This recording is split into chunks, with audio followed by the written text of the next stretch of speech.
Today on Pawn Life, we're going to be talking about investing and collecting, some of the differences in them. If you want to collect stuff, that's all cool and can be fun collecting things. You can collect like baseball cards, football cards, comics, coins, stamps, toys. But as far as investments go and making your money and saving for the future, gold and silver, that's always your best bet. One of your worst is diamonds, of course, because diamonds are basically worthless. It's a fixed commodity that people have hoarded up and stored. These companies, they can decay, get old, crack, break, discolored. It's just something over the years. They're not rare. It's not really a wise investment. The only good investment about it would be if you were to buy jewelry from a pawn shop. At least you could always go back and get a loan. A lot of good pawn shops will loan you like half the money you borrowed. I mean that you purchased the merchandise for on when it comes to jewelry. So I mean you could always put it in your safe and save it later for a credit card. And that's and then get it back and help yourself out when you need money in time of need. I mean, like when it comes to baseball cards and comic books, they can go up in value, but if you're looking to make money, unless you dump something that's really popular at that time to get the big buck, it's popular now, and that rookie comes out and he's famous, but in a few years, it's not worth anything. It can go from like $150 to all of a sudden 5, 10 years later, it's worth $1 if you're lucky. And then of course storing it and hoping it doesn't get damaged or outdated, and kids today don't know what they are.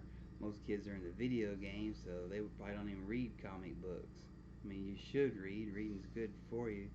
But as far as investment, you can get lucky, like in toys and collectibles. You can invest in it or just collect it because you liked it, and then 10, 15 years from now, they reboot it and go to some comic book convention or eBay, and you can sell it 1,000 times what you paid for it, and then you get lucky. But it's better if you just collected it to enjoy it. Now, as far as real investments, gold and silver is the way to go, or real estate, land. If you own land, purchase the land, and they start developing in that area that goes up in value, you could always rent out the houses, you know, fix them up, sell them for more. That's what the banks basically do.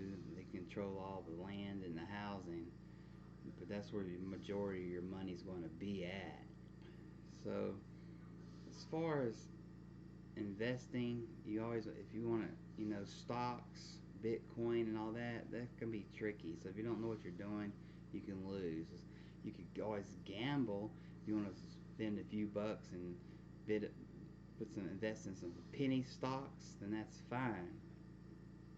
Or if doing it just for the fun of it, then that's fine if you have that extra money to burn. But sometimes it's almost better to buy scratch off tickets.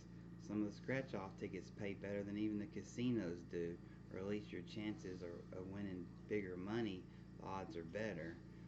All the slot machines are there to trick you. You hear it winning, you're hearing it make the sound, but you're only winning like 30 cents at a time on a $3 bet, and so you think you're winning when you're really not. It's just making you get that adrenaline rush. You have better odds at some of your local scratch off tickets.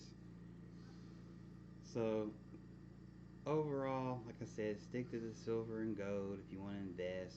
If you want to collect, just enjoy it and collect it because you like it.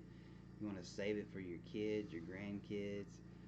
Maybe one day you get older and it's worth a lot of money, you don't want it anymore, you get lucky and hit that big money bank and be able to sell it. So if you like what you've seen on this video, be sure to subscribe and ask me any other questions about pawn life and all the way certain loans work, or check out my videos and ask me questions, and I'll be sure to respond. Thanks for watching Pawn Life, and until then, I'll see you later.